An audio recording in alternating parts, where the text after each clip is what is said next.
আপোনাৰ বয়স যিমানেই নহওক 95 যিমানেই আপোনাৰ বয়স নহওক আপোনাৰ শৰীৰ 25 বছৰীয়া শক্তিৰে ভৰাই তুলিব আপোনাৰ হজম শক্তি মজবুত কৰি শৰীৰটো মজবুত বনাই দিব আপোনাৰ শৰীৰত ইমান শক্তি বঢ়াই দিব যে আপুনি এনি টাইম এনাৰ্জেটিক ফিল কৰিব শৰীৰৰ প্ৰত্যেক পাৰ্টৰ অসুখ নাইকিয়া কৰাৰ লগে লগে শৰীৰটো সাফা কৰিব ৰিজুভিনেট কৰিব সকলো জৰুৰী ভিটামিনছ পুৰা কৰিব এই বস্তুৱে আজি মই যি দুটা বস্তুৰ কথা আপোনালোকক ক'বলৈ গৈ আছো কি সেই দুটা বস্তু জানো আহক ইয়াৰ ব্যৱহাৰ কেনেকৈ কৰিব এই ভিডিঅ'ত পুৰা নলেজ দিয়া হ'ব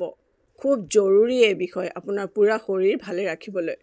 আপোনাৰ হজম শক্তি ভালে ৰাখিবলৈ বহুত বেছি তামঝাম কৰাৰ একো দৰকাৰ নাই মাত্ৰ দুটা বস্তু আপোনালোকে খাব লাগে সেই দুটা বস্তুৰ কথা আজি ক'ম ডাঙৰ প্ৰব্লেমৰ সলিউশন সহজ পদ্ধতিৰে কেনেকৈ কৰিব পাৰি সেই কথাই আমাৰ চেনেলত কোৱা হয় আমাৰ চেনেলত আজিও এটা সহজ উপায় লৈ আহিছো আপুনি সুস্থ সবল হৈ থাকিবলৈ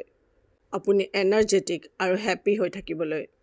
আপোনাৰ ঘৰৰ সেই দুটা বস্তু শুদ্ধ পদ্ধতিত খাবলৈ আৰম্ভ কৰি দিয়ক ৰাতি যেতিয়া শুবলৈ যাব আপোনাৰ ভাগৰে হেঁচা মাৰি ধৰে আপোনাৰ হাত ভৰিবিলাকৰ মাসলবিলাকৰ বিষ হয় ইয়াৰ উপৰিও বয়স বঢ়াৰ লগে লগে চকুৰে কম দেখা পোৱা চুলি সৰা সোনকালে বয়সৰ চাপ পৰা